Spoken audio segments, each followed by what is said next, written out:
આજથી chapter number 5 ચુંબકત્વ અને દ્રવ્ય એની શરૂઆત કરીશું આજના લેક્ચરથી। હવે સૌથી પહેલાં તો કહી દઉં કે ચેપ્ટરમાંથી મોટા ભાગનો બધો જ ભાગ કેન્સલ થઈ ગયેલો છે। મોટા ભાગનો ભાગ આ ચેપ્ટરમાંથી ગુજરાત બોર્ડની અંદર પણ અને નીટની અંદર પણ। ગુજરાત બોર્ડની અંદર જે ટોપિક કેન્સલ કરેલો છે એ હું તમને સાથે સાથે બતાવતો જઈશ ચેપ્ટરની અંદર આગળ। દાખલાઓની અંદર વાત કરું આ ચેપ્ટરના તો સ્વાધ્યાયની અંદર ખાલી 2 દાખલા રહેવા દીધા છે, 5.1 અને 5.2, એટલે કે સ્વાધ્યાયનો પહેલો અને બીજો દાખલો, જે બંને MCQ ટાઈપ છે।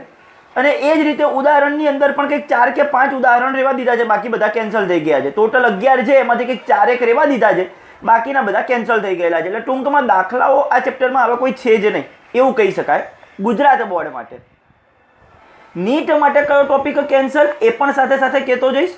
હું જરૂરી નથી કે 5 જ દાખલા કરાવીશ, મને જે યોગ્ય લાગે કે નીટમાં પૂછાઈ શકે ગણતરી વગરના MCQ જેવા થોડા શોર્ટ એક્ઝામ્પલ હોય, બરોબર છે, એ બધા જ MCQ એ દાખલાઓ હું સોલ્વ કરાવીશ ચેપ્ટરની અંદર। હું ક્યાંય એવું નથી કે ફક્ત ને ફક્ત આપણે બસ આટલું ભણાવી અને પૂરું કરી દેવાનું, બરોબર છે। બીજું આ ચેપ્ટર પૂરતું મારા અક્ષરે લખેલું નથી, મેં ટીક મારીને આપેલું છે અને બીજાના અક્ષરમાં આ લખાવેલું છે આ ચેપ્ટર, બરોબર છે। બહુ પહેલાં લખાવી દીધેલું છે આ ચેપ્ટર તો, પણ મેં હાથે કરીને નહોતું ચલાવ્યું કારણ કે ઘણું બધું વચ્ચે કેન્સલ થઈ ગયું, એના પછી આપણે બીજા બધા ચેપ્ટરો ચાલુ કર્યા હતા વચ્ચે, બરોબર છે। ચલો, નાના ગજિયા ચુંબક પર લોખંડનો ઝીણો ભૂકો છાંટતા લોખંડના કણો કેવી રીતે ગોઠવાય છે તે દર્શાવતી આકૃતિ દોરો। આ આકૃતિ કોનું ચિત્ર રજૂ કરે છે? એટલે આપણે કોઈ ગજિયો ચુંબક લઈ અને એના ઉપર લોખંડનો ભૂકો છાંટી દઈએ, બરોબર છે, લોખંડનો ભૂકો, તો એ લોખંડનો ભૂકો કેવા પ્રકારે ગોઠવાશે એની આકૃતિ દર્શાવવાની છે। અને આ આકૃતિ આપણને કોનું ચિત્ર રજૂ કરે છે? તો તમે એ અહીંયા આગળ જોશો તો આ બધો લોખંડના ભૂકાને આધારે આપણે આમાં ટપકા ટપકા વડે મેં દર્શાવેલું છે। આ આપણને ચુંબકીય ક્ષેત્ર રેખાઓનું નિરૂપણ કરે છે કે ચુંબકીય ક્ષેત્ર રેખાઓ કંઈક આ રીતે ગોઠવાયેલી હોય છે। આપણે 10મા ધોરણની અંદર 5મું ચેપ્ટર એની અંદર આ ગજિયા ચુંબક માટેની ચુંબકીય ક્ષેત્ર રેખાઓની લાક્ષણિકતા પહેલી થિયરી હતી, મોસ્ટ IMP। આ ચેપ્ટરમાં પણ છે એ જ થિયરી, હમણાં આના પછીની જ થિયરી એ આવશે, બરોબર છે। હું તમને ચલો એની આકૃતિ દર્શાવી દઉં। આપણે આવું કરતા હતા કંઈક ગજિયા ચુંબકના ચુંબકીય ક્ષેત્ર રેખાની લાક્ષણિકતા। હવે અત્યારે તમને બુકમાં ચુંબક ઊભો આપ્યો છે, આપણે 10મામાં આ આકૃતિને આમ આડી દોરતા હતા, N ધ્રુવ S ધ્રુવ, અહીંયા આગળ જે આમ આકૃતિ દોરતા હતા, યાદ કરજો, બરોબર છે, એ આકૃતિ। અને એમાં આ ચુંબકીય ક્ષેત્ર રેખાઓ બધી આ રીતે ગોઠવાયેલી છે, ઉપર પણ એ જ છે, પણ એમાં આવું ચુંબક અને પરફેક્ટ આવું બતાવેલું નથી, બરોબર છે। એક નાના ગજિયા ચુંબક પર લોખંડનો ઝીણો ભૂકો છાંટીને એને થપકારતા લોખંડના કણો કેવી ભાત રચીને ગોઠવાય છે તે આકૃતિમાં દર્શાવેલ છે। લોખંડના કણોની ગોઠવણીથી મળતી ભાત પરથી લોખંડના કણોની જે આ ગોઠવણી છે એની જે ભાત મળી, એની જે છાપ મળી, તેના પરથી ચુંબકીય ક્ષેત્ર રેખાઓ દોરી શકાય છે। આવી ચુંબકીય ક્ષેત્ર રેખાઓ અદ્રશ્ય એવા ચુંબકીય ક્ષેત્રનું ચિત્ર ઉપસી આવે છે। આવી ચુંબકીય ક્ષેત્ર રેખાઓ પરથી અદ્રશ્ય એવા ચુંબકીય ક્ષેત્રનું ચિત્ર ઉપસી આવે, એટલે એનો મતલબ એવો જો ચુંબકીય ક્ષેત્ર રેખાઓ છે તો આટલા વિસ્તારની અંદર ચુંબકીય ક્ષેત્ર પણ હશે જે આપણને દેખાતું નથી। હવે આ આકૃતિ કોનું ચિત્ર રજૂ કરે છે? આવા જ પ્રકારની ક્ષેત્ર રેખાઓ DC પ્રવાહધારિત ટૂંકા સોલેનોઇડ, DC પ્રવાહધારિત ટૂંકા સોલેનોઇડના કિસ્સામાં પણ મળે છે। થિયરી પરીક્ષામાં પૂછાય એવી નથી, ચેપ્ટરની અંદર આપેલું છે, શરૂઆતમાં કરેલું છે। ચલો, ગજિયા ચુંબકની ચુંબકીય ક્ષેત્ર રેખાઓની લાક્ષણિકતાઓ જણાવો। ગજિયા ચુંબકની 10મામાં જે થિયરી હતી એઝ ઇટ ઇઝ થિયરી છે। પહેલાં તો આકૃતિ, N ધ્રુવ S ધ્રુવ ગજિયો ચુંબક, N ધ્રુવમાંથી ચુંબકીય ક્ષેત્ર રેખા દાખલ થાય, S ધ્રુવમાંથી બહાર નીકળે, બંધ ગાળો રચી। હવે આ બંધ ગાળા બહુ મોટા છે, આમ કરીને આમ, એટલે અહીંયા બધા કંઈ બંધ ગાળા દર્શાવાય નહીં, આપણે ખાલી અમુક બંધ ગાળા આમ દર્શાવેલા છે, તમે જુઓ એવું જ આ બાજુ। અહીંયાથી ખરેખર એકચ્યુઅલ જો તમે આ 3જા નંબરની લાઈન પકડો, આ લાઈન અહીંથી થઈને આમ જાય અને અહીંથી આમ બંધ ગાળો રચીને આમ પાછળથી આ બાજુથી બહાર આવે, એટલે આમ બંધ ગાળા રચે, પણ અમુક બંધ ગાળા દર્શાવ્યા, બાકી આ રીતે દર્શાવ્યા। N ધ્રુવમાંથી દાખલ થાય, S ધ્રુવમાંથી બહાર નીકળે અને ફરી આમ ચુંબકની અંદર N થી S તરફ જાય। ગજિયો ચુંબક કે સોલેનોઇડ વડે મળતી ચુંબકીય ક્ષેત્ર રેખાઓ, ગજિયા ચુંબક કે સોલેનોઇડ વડે મળતી ચુંબકીય ક્ષેત્ર રેખાઓ બંધ ગાળાઓ રચે છે। ચુંબકીય ક્ષેત્ર રેખાઓ ચુંબકના ઉત્તર ધ્રુવ એટલે કે N પાસેથી શરૂ થઈ દક્ષિણ ધ્રુવ એસ પાસે પહોંચી અને ત્યાંથી ચુંબકમાં થઈને પાછી ઉત્તર ધ્રુવ પાસે વિરામ પામી બંધ ગાળાઓ રચે છે. ઉત્તર ધ્રુવ પાસેથી શરૂ થશે, દક્ષિણ ધ્રુવ પાસે પહોંચશે અને ત્યાંથી પાછી ચુંબકમાં થઈને પાછી ઉત્તર ધ્રુવ પાસે શું પામશે? વિરામ પામે છે. ચુંબકીય ક્ષેત્ર રેખાને કોઈ બિંદુએ દોરેલો સ્પર્શક તે બિંદુ પાસે ચુંબકીય ક્ષેત્ર બી સદિશની દિશા દર્શાવે છે. આપણે ચુંબકીય ક્ષેત્ર રેખાના કોઈ પણ બિંદુએ સ્પર્શક દોરીએ તો તે આપણને શું દર્શાવશે? તે બિંદુએ ચુંબકીય ક્ષેત્ર બી સદિશની દિશા દર્શાવે છે. જો કોઈ વિસ્તારમાં ક્ષેત્રને લંબ એવા એકમ ક્ષેત્રફળમાંથી પસાર થતી ક્ષેત્ર રેખાઓની સંખ્યા વધારે તે વિસ્તારમાં ચુંબકીય ક્ષેત્રની પ્રબળતા વધારે. આપણે ત્યાં આગળ 10માં આવું શીખતા હતા. જેટલા વિસ્તારમાં ચુંબકીય ક્ષેત્ર રેખાઓ ગીચ હોય તે વિસ્તારમાં ચુંબકીય ક્ષેત્ર પ્રબળ હોય છે. જ્યાં આગળ ચુંબકીય ક્ષેત્ર રેખાઓ છૂટી હોય ત્યાં ચુંબકીય ક્ષેત્ર કેવું હોય છે? નબળું હોય છે. ત્યાં આગળ આવું લખતા હતા. અહીંયા શું લખેલું છે? ક્ષેત્રને લંબ એવા એકમ ક્ષેત્રફળમાંથી પસાર થતી ક્ષેત્ર રેખાઓની સંખ્યા વધારે. એટલે વસ્તુ તો એ જ થઈ. તે વિસ્તારમાં ચુંબકીય ક્ષેત્રની પ્રબળતા કેવી હોય છે? વધારે હોય છે. ચુંબકીય ક્ષેત્ર રેખાઓને એકબીજાને છેદતી નથી. ચુંબકીય ક્ષેત્ર રેખાઓ ક્યારેય એકબીજાને છેદે નહીં. કારણ કે જો બે ક્ષેત્ર રેખાઓ એકબીજાને છેદે તો છેદ બિંદુ પાસે બે સ્પર્શક દોરી શકાય. બીજા શબ્દમાં કહીએ તો એક જ બિંદુ પાસે ચુંબકીય ક્ષેત્રની કેટલી દિશા મળે? બે દિશા મળે. જો કોઈ જગ્યાએ છેદે તો ત્યાં આગળ બે સ્પર્શક દોરી શકાય. બે સ્પર્શક દોરીએ. હવે સ્પર્શક શું છે? ચુંબકીય ક્ષેત્રની દિશા. તો એનો મતલબ મને બે ક્ષેત્રની દિશા મળી, પણ આમ હોવું શક્ય નથી અને પરિણામે બે ચુંબકીય ક્ષેત્ર રેખાઓ એકબીજાને છેદે તે શક્ય નથી. સમાન ચુંબકીય ક્ષેત્રની ક્ષેત્ર રેખાઓ સમાંતર અને સરખા અંતરે હોય છે. ઓલું સોલેનોઇડની અંદર તમે યાદ કરો, આપણે આ રીતનો સોલેનોઇડ દોરીએ, આમ અંદરના વિસ્તારમાં કેવી હોય? ચુંબકીય ક્ષેત્ર રેખાઓ પરસ્પર સમાંતર અને એકબીજાથી કેવા અંતરે હોય? સમાન અંતરે. બરોબર છે? તો સમાન ચુંબકીય ક્ષેત્રની ક્ષેત્ર રેખાઓ સમાંતર અને કેવા અંતરે હોય છે? સરખા અંતરે હોય છે. ફાઇનલ ખબર પડશે. હવે બીજો પ્રશ્ન, ગજિયા ચુંબક અને સોલેનોઇડની મોમેન્ટ સમજાવો. જેમ આપણે વિદ્યુત ડાયપોલ મોમેન્ટ આવી છે એમ ચુંબકીય ડાયપોલ મોમેન્ટ સમજાવવાની છે. સોલેનોઇડ માટે ડાયપોલ મોમેન્ટનું સૂત્ર આપણે એક વખત આવેલું છે. તમે ચેપ્ટર નંબર 4 એમાં એક થિયરી હતી, વિદ્યુત પ્રવાહધારિત ગુચળા પર લાગતા ટોર્કનું સૂત્ર તારવો. વિદ્યુત પ્રવાહધારિત ગુચળા પર લાગતા ટોર્કનું સૂત્ર ટો સદિશ બરાબર સૂત્ર કયું આવ્યું હતું? NIA સદિશ ક્રોસ B સદિશ. ઓલું સૂત્ર યાદ કરો, NIAB sin theta. NIAB sin theta. ઘણા લોકો આને બીના સાઇન થીટા પણ કહે છે. બીના સાઇન થીટા. અક્ષરો તો બધા આવી જ ગયા. BIN બીના સાઇન થીટા. ટોર્કનું સૂત્ર, વિદ્યુત પ્રવાહધારિત ગુચળા પર લાગતા ટોર્કનું સૂત્ર, જ્યાં NIA સદિશ એટલે શું હતું? M સદિશ. એટલે M સદિશ ક્રોસ B સદિશ સોલેનોઇડની ડાયપોલ મોમેન્ટ. બરોબર છે? ચલો અહીંયા હવે મારે પહેલા તો ગજિયા ચુંબક અને સોલેનોઇડ બંને માટે કહેવાનું છે. તો ગજિયા ચુંબક માટે ચુંબકીય ડાયપોલ મોમેન્ટ એનું સૂત્ર કયું? હવે વિદ્યુત ડાયપોલ હોય, વિદ્યુત ડાયપોલ કોને કહીએ છીએ આપણે? બે વિદ્યુત ભાર પ્લસ ક્યુ અને માઇનસ ક્યુ, બે વચ્ચેનું અંતર કેટલું લીધું હતું? 2a.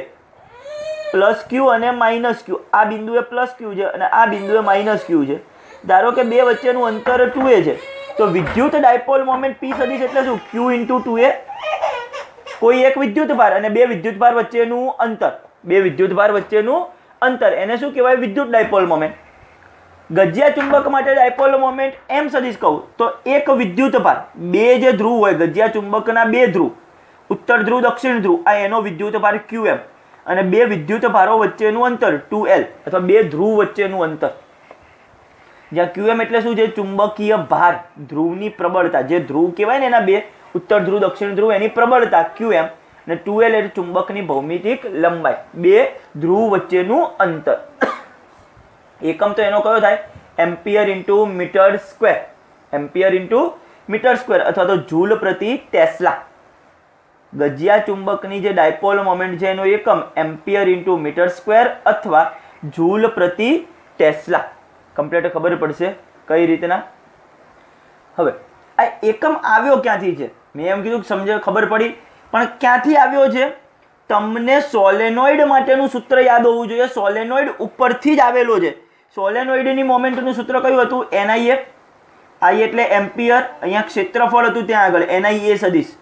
A એટલે મીટર સ્ક્વેર, તો એમ્પિયર ઇન્ટુ મીટર સ્ક્વેર, તો એના ઉપરથી આનો એકમ એમ્પિયર ઇન્ટુ મીટર સ્ક્વેર થશે, આનો એકમ. તો આ જે ધ્રુવમાન છે અથવા તો ચુંબકીય ભાર છે એનો એકમ કયો થશે?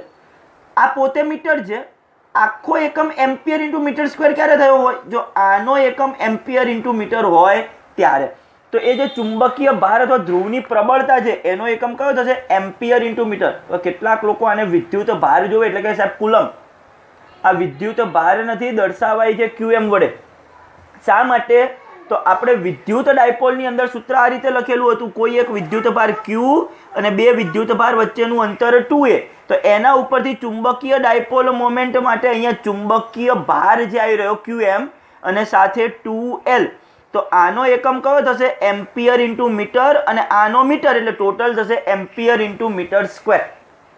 બરોબર? એટલે યાદ રાખવાનું, જો ચુંબકીય ભાર અથવા ધ્રુવની પ્રબળતા પૂછાય એનો SI એકમ, એનું પારિમાણિક સૂત્ર એમ્પિયર ઇન્ટુ મીટર. ડાયપોલ મોમેન્ટનું, વિદ્યુત ડાયપોલ મોમેન્ટનો SI એકમ છે coulomb into metre. Coulomb into metre અહીંયા છે ampere into metre square. Solenoid માટે તો આવી ગયું. હવે સોલેનોઇડનું જો આ ધ્રુવમાન શોધવું હોય, એને ધ્રુવમાન પણ કહેવાય. ધ્રુવની પ્રબળતા, ચુંબકીય ભાર, ધ્રુવમાન. જો સોલેનોઇડ માટે ધ્રુવમાન શોધવું હોય તો કરવું શું પડે? એની ડાયપોલ મોમેન્ટ ભાગ્યા એની લંબાઈ. તો ડાયપોલ મોમેન્ટને MS વડે દર્શાવ્યું, ભાગ્યા એની લંબાઈ 2L. NIA ભાગ્યા 2L. ડાયપોલ મોમેન્ટનું સૂત્ર, એના ભાગ્યા લંબાઈ કરવું એટલે ધ્રુવમાન મળે. હવે N ભાગ્યા 2L એ શું છે? સોલેનોઇડ માટે એકમ લંબાઈ દીઠ આંટાની સંખ્યા સ્મોલ n. ટૂંકમાં સોલેનોઇડ માટે ધ્રુવમાનનું સૂત્ર થઈ જાય, QM નું સૂત્ર થઈ જાય NIA, જ્યાં સ્મોલ n એટલે શું છે? એકમ લંબાઈ દીઠ આંટાની સંખ્યા, I પ્રવાહ, A એનો ક્ષેત્રફળ.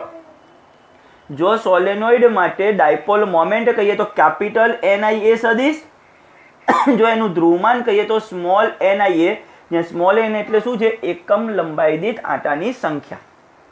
ફાઇનલ. આ બે વસ્તુ MCQ માટે યાદ રાખવાની છે. સૂત્ર આ યાદ રાખવાનું, ડાયપોલ મોમેન્ટનું સૂત્ર, એનો SI એકમ, એના ઉપરથી ધ્રુવમાન એટલે શું? તો મોમેન્ટ ભાગ્યા લંબાઈ. મોમેન્ટ ભાગ્યા લંબાઈ. જો આના માટે ડાયપોલ મોમેન્ટ તો શેના ઉપરથી લાવ્યા? વિદ્યુત ડાયપોલની ડાયપોલ મોમેન્ટને આધારે. બરોબર છે? ચલો આગળ.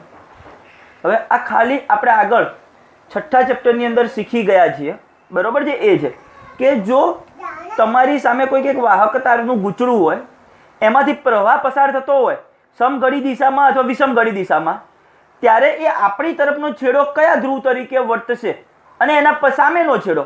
ધારો કે તમે વિચારો, આ પેન્સિલ એક વાહક તારનું આમ ગૂંચળું છે, સ્પ્રિંગ જેવું છે.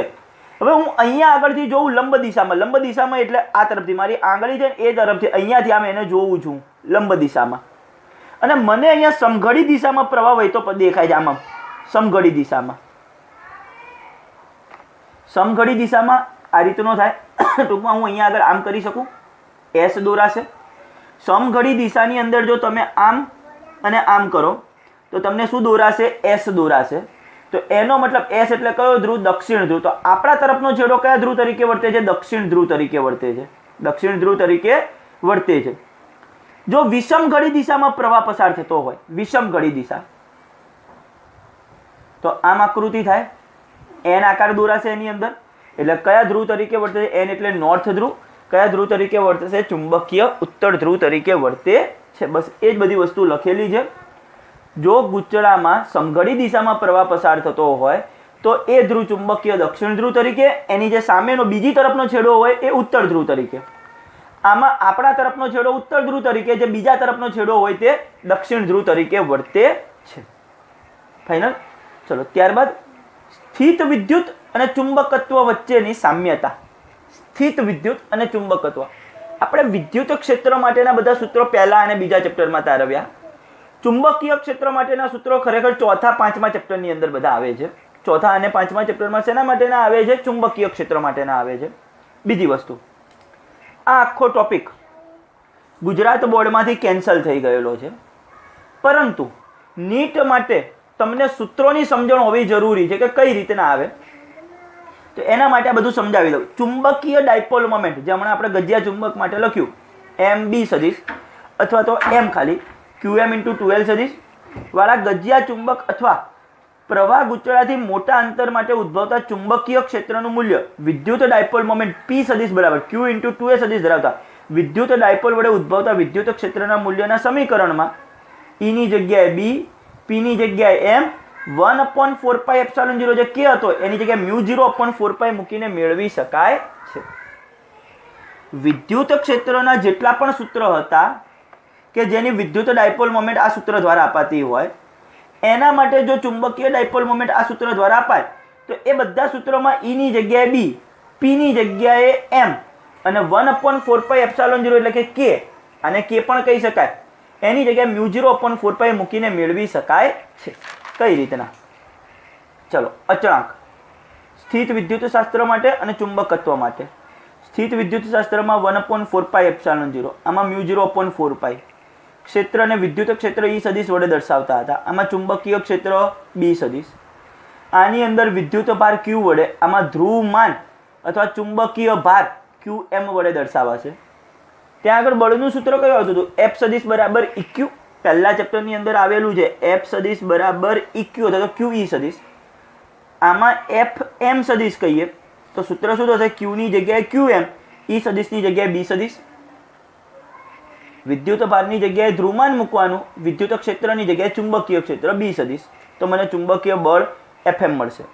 ડાયપોલ મોમેન્ટ P સદિશ બરાબર Q × 2A સદિશ. આમાં ડાયપોલ મોમેન્ટને M વડે દર્શાવીએ QM × 2L સદિશ.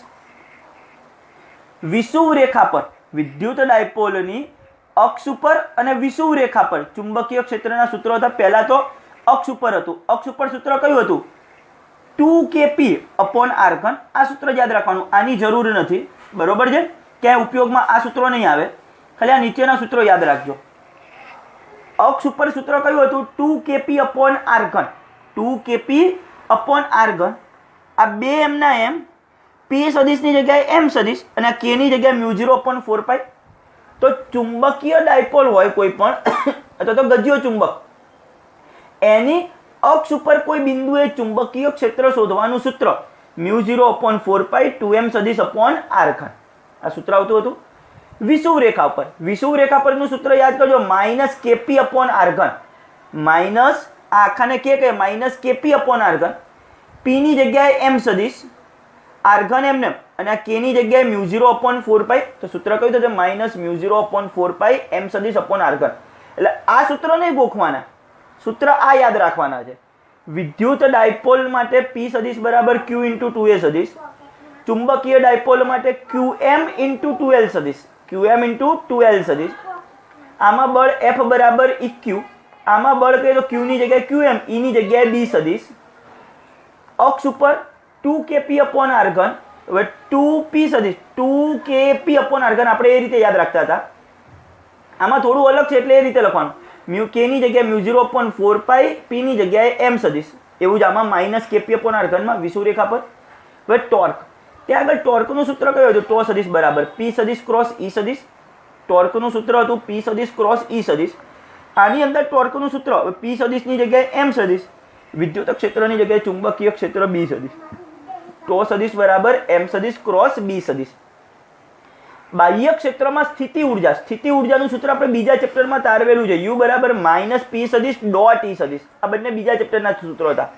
ટોર્કનું સૂત્ર P સદિશ ક્રોસ E સદિશ, સ્થિતિ ઉર્જાનું સૂત્ર -P સદિશ ડોટ E સદિશ. તો આમાં સ્થિતિ ઉર્જા -M સદિશ ડોટ B સદિશ યાદ રહેશે. બીજું, હવે ટોર્કના સૂત્રો, અરે સોરી, આવર્તકાળનું સૂત્ર આ ક્યાંથી આવેલું છે એ તમને સમજાવું. સોલેનોઇડનો આખો ભાગ કેન્સલ થઈ ગયેલો છે. ચુંબકીય ક્ષેત્રની અક્ષ ઉપર ચુંબકીય ક્ષેત્રની તીવ્રતાનું સૂત્ર જો અહીંયા તારવેલું છે આખું. ઓલું આપણે જે સૂત્ર હતું ને અક્ષ ઉપર 2kp, હું અહીંયા લખું તો 2kp/r3. 2p ની જગ્યાએ 2m અને K ની જગ્યાએ μ0/4π. આવી ગયું આ એ જ સૂત્ર આખું, જે સોલેનોઇડની અક્ષ પર મોટા અંતરે ચુંબકીય ક્ષેત્રનું સૂત્ર. આખી થિયરી છે. અત્યારે આપણે ગુજરાત બોર્ડમાંથી આખું સોલેનોઇડ કેન્સલ થઈ ગયેલું છે એટલે ચિંતા કરવાની નથી, થિયરી ગોખવાની નથી. વિદ્યુત ક્ષેત્ર ઉપરથી બસ આ ચુંબકીય ક્ષેત્ર માટે, સોલેનોઇડ માટે અક્ષ ઉપર અને વિષુવ રેખા પરના સૂત્રો યાદ રાખવાના છે. બીજું, આ પણ સોલેનોઇડ માટેની થિયરી છે. ટોર્કનું સૂત્ર એમ સદિશ ક્રોસ બી સદિશ, જે આપણે વિદ્યુત ક્ષેત્રમાં હતું ટો સદિશ બરાબર પી સદિશ ક્રોસ ઈ સદિશ, એના ઉપરથી આવેલું સૂત્ર છે. તો આ પણ થિયરી તૈયાર કરવાની નથી, આ પણ થિયરી કેન્સલ છે આખી. બરોબર છે. જે પ્રશ્ન કેન્સલ છે એની આગળ હું ચોકડી મારું છું એટલે તૈયાર કરવાની નહીં. બીજું એના ઉપરથી સરળ આવર્ત ગતિનું સમીકરણ તથા આવર્તકાળનું સૂત્ર તારવો. આ પણ ડાયપોલ માટે, ડાયપોલ દ્વિધ્રુવી આખું કેન્સલ છે. ચુંબકીય ડાયપોલ, ચુંબકીય દ્વિધ્રુવી, એને દ્વિધ્રુવી પણ કહેવાય, એ આખું કેન્સલ છે. એના ઉપરથી આવર્તકાળનું સૂત્ર લાવ્યા હતા 2π√i/MB. 2π√i/MB, જ્યાં i એ શું છે? ચુંબકીય ચાક માત્રા, ચુંબકીય ચાક માત્રા. બરોબર છે. હવે એના ઉપરથી આવર્તકાળનું સૂત્ર 2π√i/MB, એના ઉપરથી અહીંયા કહું તો i/PE, m ની જગ્યાએ p, b ની જગ્યાએ e. તો આ સૂત્ર આપણે આના ઉપરથી યાદ રાખવાનું છે. તારવેલું આ ચેપ્ટરમાં છે. પહેલા ચેપ્ટરમાં, બીજા ચેપ્ટરમાં કોઈ જગ્યાએ આવર્તકાળનું સૂત્ર તારવેલું નથી. આપણે કોઈ જગ્યાએ સૂત્ર તારવેલું નથી, એટલે આ સૂત્ર આપણે આના ઉપરથી લખ્યું છે. આવર્તકાળનું સૂત્ર કયું હોય? 2π√i/MB. અહીંયા આગળ થશે 2π√i/PE. ડાયપોલને ચુંબકીય ક્ષેત્ર સાથે θ1 થી θ2 ખૂણે લઈ જવા માટે, બરોબર છે. સોરી, અહીંયા વિદ્યુત ક્ષેત્ર સાથે ઈ સદિશ સાથે આવશે. ઈ સદિશ સાથે θ1 થી θ ખૂણે લઈ જવા માટે. તો યુ નું સૂત્ર શું છે? માઇનસ પી સદિશ ડોટ ઈ સદિશ, માઇનસ પી સદિશ ડોટ ઈ સદિશ બરાબર શું થાય? Minus PE cos theta, minus PE cos theta. પણ જો મારે θ1 થી θ2 લઈ જવું હોય તો અંતિમ કાર્ય માઇનસ પ્રારંભિક કાર્ય કરવું પડે. એ સ્થિતિ ઉર્જાના ફેરફાર જેટલું હોય, એટલે સૂત્ર થશે minus PE cos θ2 minus cos θ1. એ જ રીતે પીઈ ની જગ્યાએ આમાં થશે MB. સૂત્રની જરૂર નથી. આ સૂત્ર આવર્તકાળનું એક સૂત્ર યાદ રાખવાનું. ફાઇનલ અહીંયા સુધીનો ભાગ ખબર પડશે. ઘણું ખરું બધું કેન્સલ થઈ ગયેલું છે. આ ખાલી જેટલા સૂત્રો આવ્યા એટલા સૂત્રો તમારે ખાસ યાદ રાખવાના છે. આ ચેપ્ટર નંબર 7, અરે સોરી, થિયરી નંબર 7 પણ આખી કેન્સલ છે. સ્થિતિ ઉર્જાનું સૂત્ર જે આપણે હમણાં આગળ લખ્યું, યુ બરાબર માઇનસ પી સદિશ ડોટ ઈ સદિશ, એના ઉપરથી યુ બરાબર માઇનસ એમ સદિશ ડોટ બી સદિશ, આ થિયરી તારવેલી છે. અને એના ઉપરથી એના 3 વિશિષ્ટ કિસ્સા, MB કોસ થીટા, જો 0 અંશનો ખૂણો હોય તો માઇનસ MB જેટલું, જે ચુંબકીય ડાયપોલની લઘુત્તમ સ્થિતિ ઉર્જા દર્શાવે છે. સ્થિતિ ઉર્જાનું સૂત્ર કયું આવ્યું? યુ બરાબર ચુંબક માટે માઇનસ એમ સદિશ ડોટ બી સદિશ માઇનસ MB કોસ થીટા. બરોબર છે. જો બે વચ્ચેનો ખૂણો 0 હોય, કોસ 0 ની કિંમત 1 એટલે માઇનસ MB, જે ચુંબકીય ડાયપોલની લઘુત્તમ સ્થિતિ ઉર્જા દર્શાવે છે. આ સ્થિતિમાં ચુંબકીય ડાયપોલ સ્થિર સંતુલિત અવસ્થામાં હોય છે. ચુંબકીય ડાયપોલ કેવી અવસ્થામાં હશે? સ્થિર સ્થિતિમાં. થીટા બરાબર 90 થાય, કોસ 90 ની કિંમત 0 એટલે સ્થિતિ ઉર્જા 0, એટલે કે ડાયપોલની સ્થિતિ ઉર્જા 0 છે. થીટાની કિંમત 180, તો કોસ 180 ની કિંમત -1 એટલે ટોટલ MB થશે, જે ડાયપોલની મહત્તમ સ્થિતિ ઉર્જા દર્શાવે છે. મહત્તમ સ્થિતિ ઉર્જા હોય એનો મતલબ ડાયપોલ કઈ સ્થિતિમાં હશે? અસ્થાયી સ્થિતિમાં, અસ્થિર સમતોલનમાં હોય છે. યાદ રાખવાનું, સ્થિતિ ઉર્જા માઇનસ થશે ત્યારે સંતુલિત અવસ્થામાં હશે ડાયપોલ, અને ડાયપોલની સ્થિતિ ઉર્જા લઘુત્તમ હશે. જ્યારે 180 અંશનો ખૂણો થશે ત્યારે MB થશે, સ્થિતિ ઉર્જા મહત્તમ, પણ ડાયપોલ કેવી સ્થિતિમાં? અસ્થાયી સ્થિતિમાં હશે, અસ્થાયી અવસ્થામાં હશે. ફાઇનલ. આજના લેક્ચરમાં અહીંયા સુધીનો ભાગ રહેવા દઈશું. નેક્સ્ટ લેક્ચરમાં અહીંથી આગળ જોઈશું.